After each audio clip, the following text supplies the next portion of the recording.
In the misty hills of Kalimpong during the British era, an air of unease settled upon the lush landscapes, where tea gardens whispered tales of old and the colonial mansions stood as silent sentinels of an enigmatic past. It was in these grand, decaying homes that whispers of a horrific entity began to circulate among the townsfolk, a shadowy specter said to haunt the corridors with a chilling presence that curdled the blood of those who dared to venture near. Captain Alistair Moore, a seasoned officer of the British East India Company, found himself drawn to these murmurs, compelled by a mixture of duty and curiosity. As the monsoon rains lashed the hills, he assembled a small group of men, loyal soldiers and local guides, each with a steely resolve to uncover the truth behind the ghostly tales. Equipped with lanterns and an assortment of weapons, they embarked on their nocturnal hunt, navigating the serpentine paths that wound through the dense, dripping foliage. The first mansion they approached was shrouded in an eerie silence, its once majestic facade now overrun by creeping vines and time-worn decay. As they pushed open the creaking wooden doors, a draft of cold air greeted them, carrying with it the faint scent of must and forgotten memories.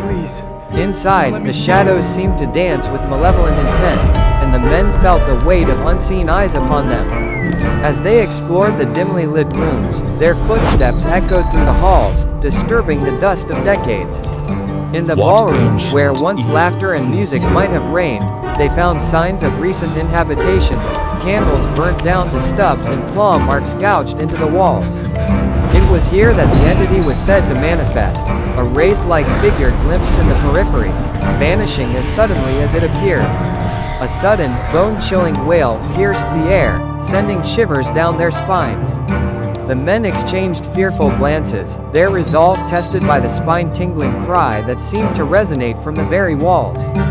Captain Moore, undeterred, urged them forward, his voice steady despite the gooseflesh on his arms. In the heart of the mansion, they found the source of the haunting, a hidden chamber where an old, tattered diary lay open on a dusty table. By the flickering candlelight, they read of a tragic tale, a young woman, scorned and betrayed, who had sworn vengeance upon those who wronged her, her anguish binding her spirit to the mansion. With a newfound understanding, Captain Moore and his men performed a solemn rite, a gesture of respect and release. As the final words were spoken, a palpable shift occurred, a sense of peace settling over the mansion, and the oppressive air lifted, leaving only the gentle whisper of the wind. The entity was laid to rest, its story now woven into the rich tapestry of Kalimpong's history, a haunting reminder of the enduring echoes of the past.